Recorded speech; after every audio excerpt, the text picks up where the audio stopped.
They say the Sahel was lost, that its soil had swallowed too much blood to bear life again. But from that same dust rose men and women with no salary, no medals, and no promise of tomorrow, only faith. In the heart of West Africa, a land once called the world's poorest has begun to teach the world the price of independence. Burkina Faso, landlocked, war-torn, unbroken, is fighting not merely for its borders, but for its very meaning as a nation. Under Captain Ibrahim Traoré, the uniform became a statement, the weapon a symbol, the battlefield a mirror. What began as defense against terror became a declaration of dignity. Across villages once silenced by fear, a new rhythm beats, of volunteers, of unity, of soil reclaimed by its own sons. This is not the story of conquest. It is the story of return, the soil reclaiming its people, and the people reclaiming their pride. Stay with us, because this is not a story of the war alone. It is a story of rebirth. It began with the dust. Not the kind that blinds, but the kind that remembers. The Sahel's red dust that clings to uniforms, to boots, to the hearts of men who refuse to kneel. In September 2022, when Captain Ibrahim Traoré took power, Burkina Faso was a nation under siege. Terrorist groups had carved shadows across its north. Entire towns stood abandoned, and farmers no longer sowed. They buried. The nation's map had become a wound. From the first day, Traoré spoke not of despair, but of reclamation. "We shall not beg for peace," he declared. "We shall build it." Within months, armored vehicles rolled through Ouagadougou's streets. A modest convoy, yet a symbol mightier than its steel. Combat helicopters arrived from new partners in Ankara. Drones capable of striking through sandstorms circled above. Each delivery was a sentence in a new language of sovereignty. Practical, defiant, African. By late 2024, 6 military regions had replaced 3. Over 50,000 volunteers for the defense of the homeland, the VDP, had joined the regular forces. Not soldiers of fortune, but sons of soil. They fought without promise of pension or posterity, carrying rifles funded by the very people they defended. In a world addicted to foreign aid, this was heresy, a nation paying for its own protection. The statistics are dry, yet the symbolism burns. 72% of territory reclaimed by the end of 2025, compared to 65% the year before. 15,000 new recruits in a single year. Dozens of localities reopened to life. Markets that once heard only gunfire now echoed with bargaining again. But numbers alone do not tell how a country reclaims itself. It was not simply the army that advanced. It was the belief of a people who had decided that waiting was a greater danger than war. Mothers sold grain to fund uniforms. Teachers volunteered as radio officers. Elders blessed the departing with handfuls of earth, symbolic soil from villages they might never see again. In the barracks, the motto changed. No longer defend the state, but defend the soul. And as columns of dust marked every new offensive, the line between soldier and citizen blurred. To outside observers, these were just tactical gains. To Burkinabe eyes, they were the visible proof that Burkina Faso's sovereignty was no longer theory. It was muscle, motion, and memory. The reclaiming of land became a ritual. Operation Filio in Bauma province liberated 15 towns long held hostage. In December 2024, Traoré addressed the nation from a recently freed hall in Barcelogo, the same town where, a year earlier, funerals had outnumbered births. His voice carried through loudspeakers patched by volunteers, crackling yet steady. The soil is ours again. For a brief moment, even static sounded like applause. Analysts in distant capitals called it militarization. On the ground, people called it resurrection. A farmer in Taparco said to a visiting reporter, "Before, we buried our dead. Now we bury the fear." Still, war is never a single story. Behind every kilometer reclaimed lay craters, widows, silence. For every drone acquired, a child had fled from the noise it made. Yet the paradox held, out of exhaustion came unity. The reclamation was not only of territory, but of narrative. For decades, the West had defined Burkina Faso through lack of wealth, of voice, of worth. But when the world saw Burkinabe civilians financing their own army, the image shifted. Here was a people refusing dependency, choosing dignity over pity. The symbolism extended beyond borders. In Mali and Niger, young officers whispered of the Ouagadougou doctrine, to fight without waiting, to build without begging. On social media, the hashtag Dar Soil and Sovereignty trended among African youth tired of being told that strength must be imported. Traoré's speeches mixed pragmatism with poetry. He spoke of our soil, our sweat, our story, crafting a triad that became both mantra and mission. Each military victory was presented not as aggression, but as restoration, not conquest, not revenge, restoration. As the army grew stronger, so did the rhetoric. Critics abroad warned of authoritarian drift, but within Burkina Faso the mood was clear. This was not tyranny dressed as pride, it was pride rediscovered through necessity. For a population long disciplined by hunger and humiliation, even the sight of a Burkinabe piloted helicopter felt like prophecy fulfilled. And yet, every prophecy demands a price. The reclaimed town still carried scars. Markets reopened beside minefields. Schools taught under roofs stitched with tin. The soil was breathing again, but heavily. Across the Sahel, observers began to ask whether this new confidence could outlive the war that had birthed it. Could a nation defined by resistance learn to govern by peace? Could the hand that held the rifle also plant the seed? The wind carried the question from Ouahigouya to Bamako, from the savannah to the sea. Because when a country wins back its land, it must decide what to do with it, rebuild or repeat. But when victory grows from sacrifice, what harvest awaits? They came with bare hands and borrowed courage. Farmers, mechanics, students, and sons. The volunteers for the defense of the homeland. They were not conscripted, they were called by something older than any decree, by the echo of drums that beat long before maps divided Africa. When the terror reached their villages, they did not wait for soldiers to arrive. They became the soldiers. They turned plows into rifles, granaries into barracks, and prayers into pledges.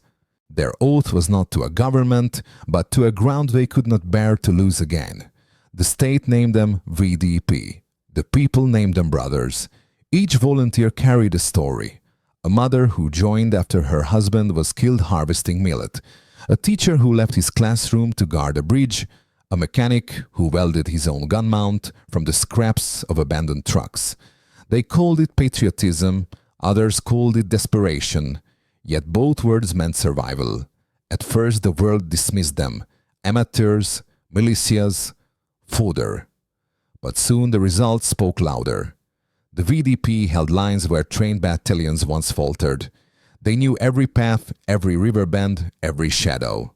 They fought not to occupy, but to return home. By 2024, over 50,000 volunteers had answered the call, some barely out of adolescence, some gray-haired. Their training was short, their motivation boundless. In remote provinces, the reed headband of the VDP became a new national flag, simple cloth soaked in both sweat and belief.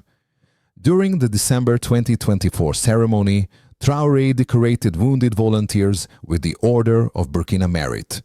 Among them was Seni Sankara, 21, who had lost a leg to an improvised explosive device. When asked if he regretted joining, he smiled.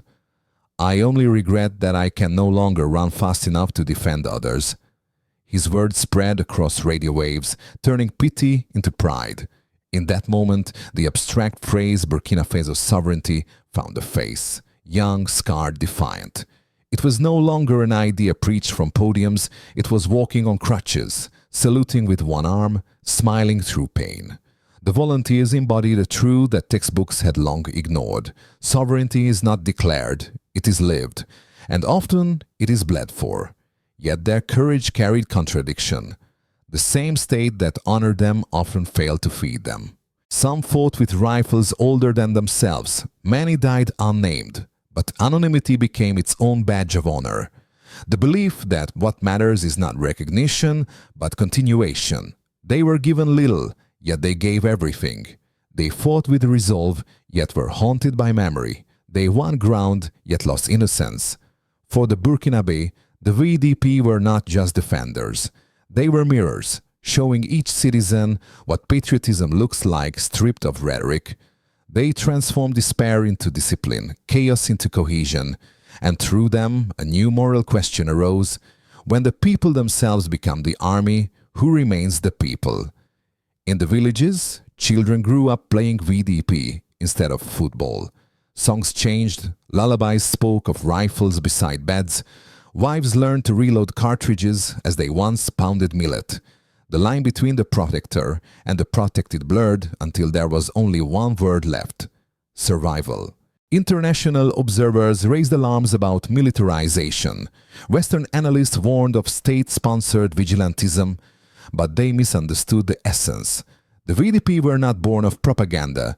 They were born of absence, of decades when no one else came. One volunteer said to a journalist, "We fight because if we do not, our land will forget us." Another added, "Our soil feeds us, so we must feed it courage." This was the unspoken contract between nation and citizen. The soil provides life. The citizen must in turn defend it. In the hospitals of Ouagadougou, rows of wounded volunteers lay side by side with soldiers, no longer civilians, no longer separate. Surgeons treated them equally. Priests blessed them alike. For the first time in generations, the army belonged to everyone. Not a uniformed elite, but a collective will.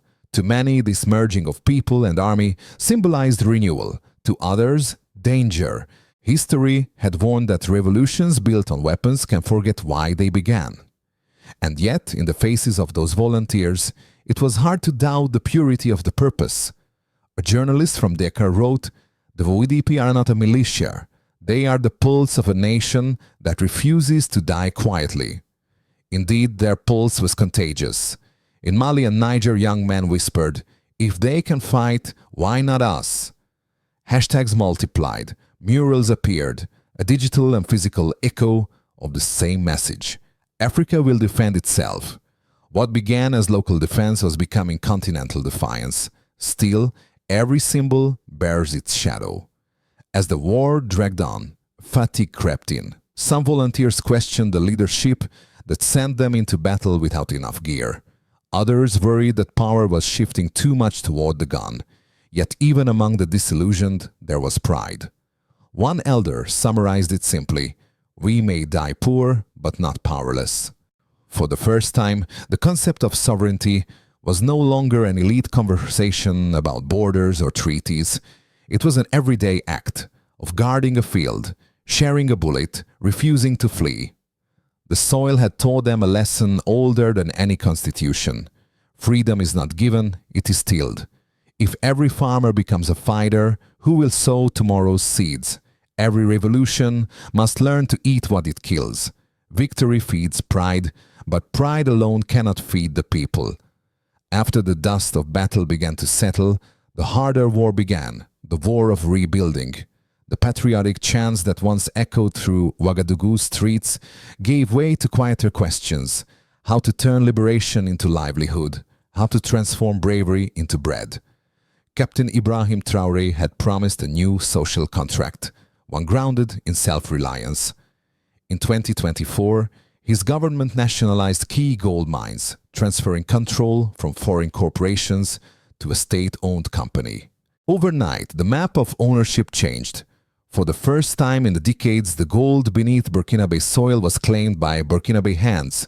Supporters called it justice, a moral reclamation of stolen wealth. Critics abroad called it economic nationalism. Yet, within Burkina Faso, the move felt biblical. The people had entered the temple and overturned the tables. But sovereignty, like gold, must be refined. The state's coffers filled with new revenue, but investors fled. Foreign aid slowed. Sanctions whispered from distant capitals. Inflation crept toward 18%. Fuel grew scarce. Rice prices doubled. Still, in markets, traders repeated the new national prayer: better hunger with dignity than bread with chains. It was both a slogan and a survival strategy. The paradox deepened. Schools began to reopen, yet teachers were paid in delays.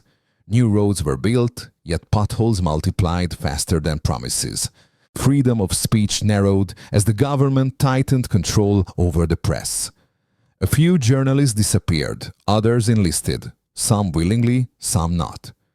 Traoré defended his policies as measures of necessity, not tyranny. "We cannot build freedom on imported permission," he said.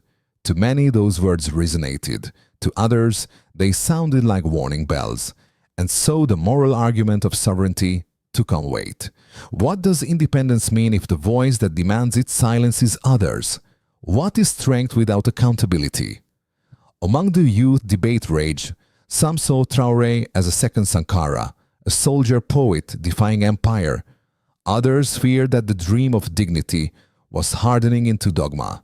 At the universities, murals proclaimed, "Our gold is ours," while in quiet corners, whispers asked, "Are our voices still ours too?" Economically, the country's doctrine was clear. Aid is addiction, production is cure.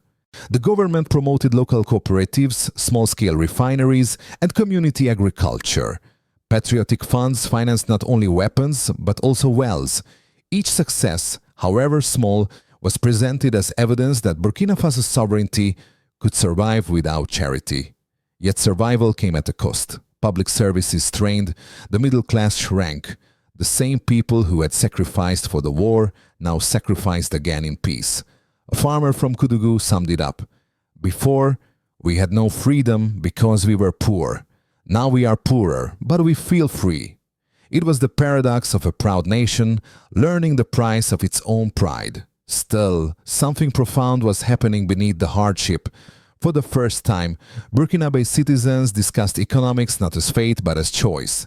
Talk of foreign debt, trade routes, and tariffs filled tea stalls. The country's collective vocabulary was expanding. Sovereignty was no longer abstract.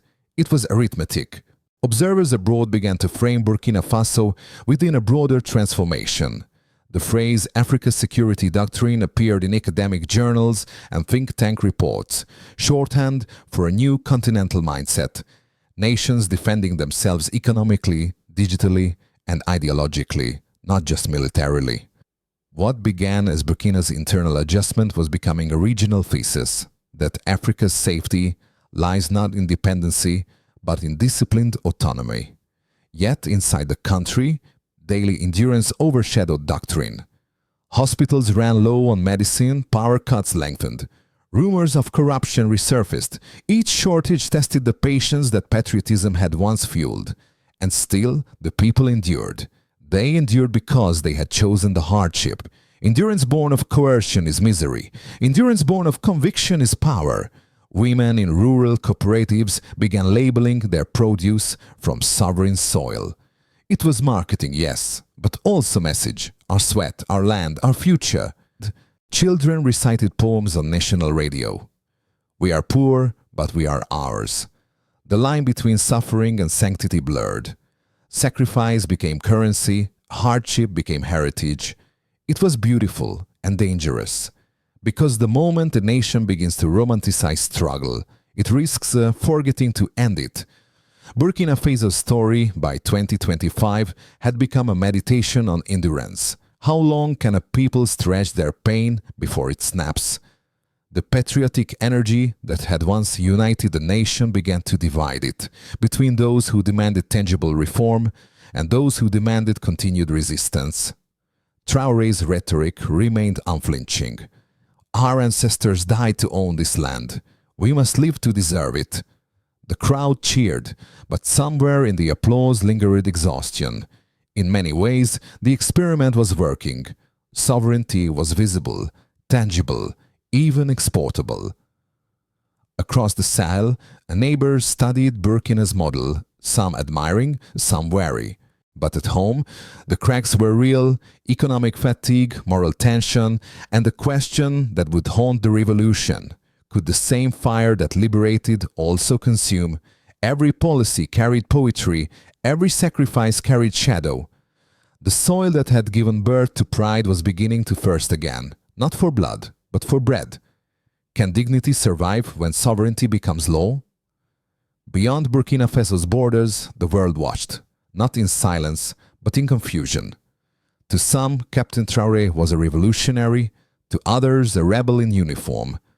But to Africa's ordinary people, he had become something rarer, a leader who refused to apologize for existing. In Paris, diplomats whispered of the end of France's African century. French companies packed offices, and once familiar tricolors vanished from government facades. Commentators in Le Monde mourned what they called the collapse of influence in the Sahel. Washington, more cautious, chose omission over opposition. The US reduced its embassy staff, shifted visa services to Togo, and quietly paused training programs. The silence was eloquent, a diplomatic retreat disguised as strategy. Moscow seized the moment.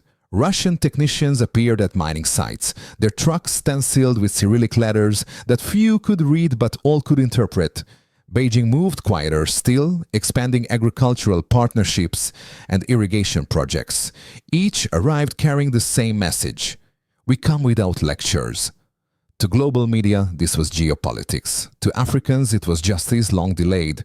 The alliance of Sahel states, Burkina Faso, Mali, Niger, formalized its union in early 2025. 3 flags, 1 creed: unity, sovereignty, security. Their summit in Niamey became a tableau of symbolism, young leaders standing where colonial governors once sat. To many, this alliance was not just a political bloc, it was a moral declaration that Africa would defend itself. Analysts called it risky. Economists warned of reduced trade and increased isolation. But for the citizens of the Sahel, risk was nothing new. For them, the AES was the first living expression of an Africa security doctrine, written not in think tanks, but in trenches. Yet information, not artillery, became the true battleground. Deepfakes of Western leaders apologizing for colonialism spread across Francophone networks. Traoré's speeches, genuine and fabricated, merged into a single narrative of defiance. Foreign Policy Review labeled Burkina Faso a disinformation hub. African newspapers called it narrative sovereignty. The irony was rich. The same nations that once monopolized Africa's image now lamented losing control of it. Facts had become currency and everyone was broke. In the corridors of the African Union, debate simmered. Should sovereignty justify suppression? Should regional solidarity trump democratic norms? But while diplomats drafted communiques, young Africans shared videos subtitled, "We are our own protection." Burkina Faso had turned the global gaze back upon its observers. The question was no longer what will Africa do, but what will the world believe? Because when perception becomes power, truth itself trembles. When truth itself becomes a weapon, who dares to wield it? By the close of 2025, the guns had quieted, but the echoes remained.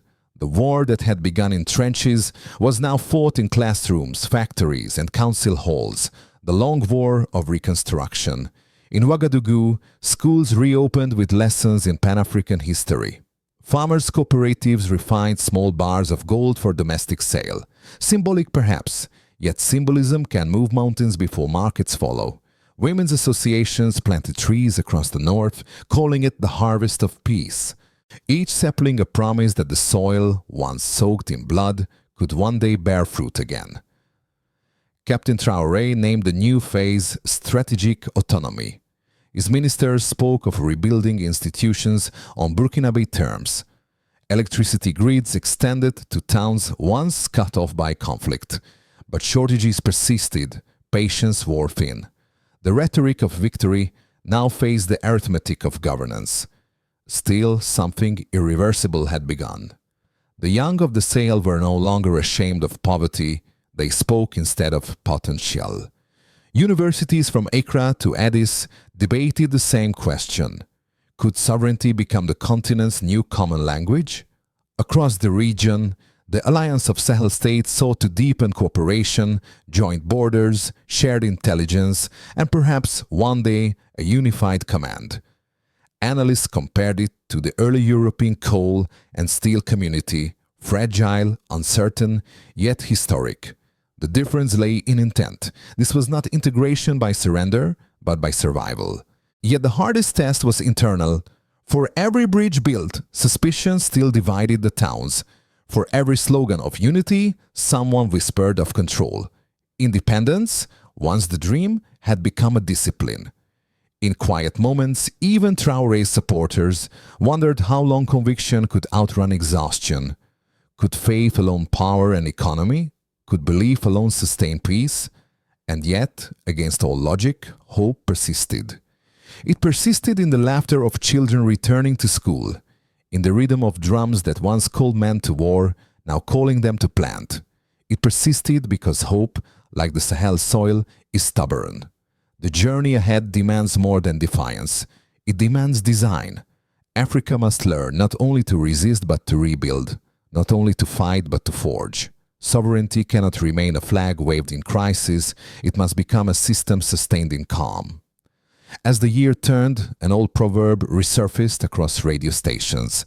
He who owns the soil must also own the story. Cow. Pactiart.